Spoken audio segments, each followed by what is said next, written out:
ಒಂದು ಕಡೆ ಸಿಐಡಿ ತನಿಖೆ ನಡೀತಾ ಇದೆ ಈ ದುರಂತಕ್ಕೆ ಸಂಬಂಧಿಸಿದಂತೆ, ಮತ್ತೊಂದು ಕಡೆ ಡಿಸಿ ನೇತೃತ್ವದ ಮ್ಯಾಜಿಸ್ಟ್ರೇಟ್ ತನಿಖೆಯೂ ಕೂಡ ಆರಂಭ ಆಗ್ತಾ ಇದೆ. 11 ಕುಟುಂಬಗಳು ಇವರಿಂದ ಹೇಳಿಕೆ ದಾಖಲಿಸಿಕೊಳ್ಳುವುದಕ್ಕೆ ಡೇಟ್ ಫಿಕ್ಸ್ ಆಗಿದೆ. ಬೆಂಗಳೂರು ನಗರ ಡಿಸಿ ಜೂನ್ 16ಕ್ಕೆ ಕುಟುಂಬಸ್ಥರ ಹೇಳಿಕೆಯನ್ನು ದಾಖಲಿಸುವುದಕ್ಕಿದೆ. ಬೆಳಗ್ಗೆಯಿಂದ ಸಂಜೆಯವರೆಗೆ ಒಂದೊಂದು ಕುಟುಂಬಕ್ಕೆ ಪ್ರತ್ಯೇಕ ಟೈಮ್ ಅನ್ನು ನಿಗದಿಪಡಿಸಲಾಗಿದೆ. ದೂರು ದುಮ್ಮಾನ ಹೇಳಿಕೊಳ್ಳುವುದಕ್ಕೆ ಕುಟುಂಬಸ್ಥರಿಗೆ ಅವಕಾಶವನ್ನು ಕೊಡಲಾಗಿದೆ. ಬೆಂಗಳೂರು ನಗರ ಡಿಸಿ ಜಗದೀಶ್ ಈ ತನಿಖೆಯನ್ನು ಮಾಡೋದಕ್ಕಿದ್ದಾರೆ. ಅಂದರೆ ಮ್ಯಾಜಿಸ್ಟ್ರೇಟ್ ತನಿಖೆಗೂ ಕೂಡ ಸರ್ಕಾರ ಕೊಟ್ಟಿರೋದ್ರಿಂದ ಸಂತ್ರಸ್ತ ಕುಟುಂಬಗಳು ಅಂದರೆ 11 ಜನರನ್ನ ಕಳ್ಕೊಂಡಿರುವಂಥ ಕುಟುಂಬದವರಿಂದ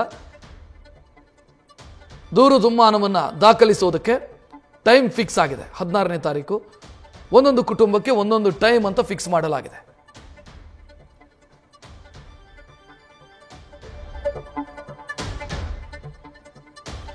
ಇನ್ನು ಯಾರು ತಮ್ಮ ಮಕ್ಕಳನ್ನು ಕಳ್ಕೊಂಡಿದ್ದಾರೋ ಅವ್ರದ್ದೊಂದು ದೂರಿದೆ.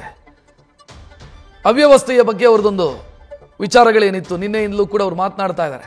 ಆಂಬ್ಯುಲೆನ್ಸ್ ಇರಲಿಲ್ಲ, ಪ್ರಥಮ ಚಿಕಿತ್ಸೆ ಕೊಡೋದಕ್ಕೊಂದು ವ್ಯವಸ್ಥೆ ಇರಲಿಲ್ಲ, ಅಗ್ನಿಶಾಮಕ ದಳ ಇರಲಿಲ್ಲ, ಈ ರೀತಿ ಅವ್ಯವಸ್ಥೆಯ ಬಗ್ಗೆ ಅವರು ದೂರುಗಳನ್ನು ಕೊಟ್ಟಿದ್ದಾರೆ.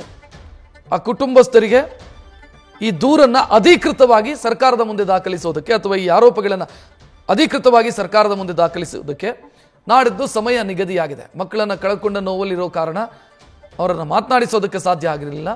ಈಗ 11 ಕುಟುಂಬಕ್ಕೂ ಕೂಡ ನೋಟಿಸ್ ಕೊಟ್ಟಿದ್ದಾರೆ.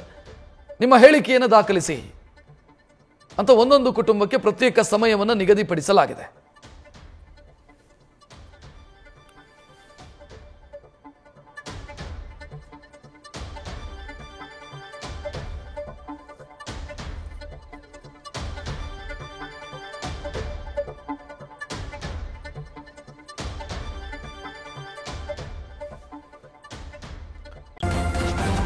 ನ್ಯೂಸ್ ಫಸ್ಟ್ ನಿರ್ಭೀತಿಯಿಂದ ನಿಮ್ಮ ಪರವಾಗಿ.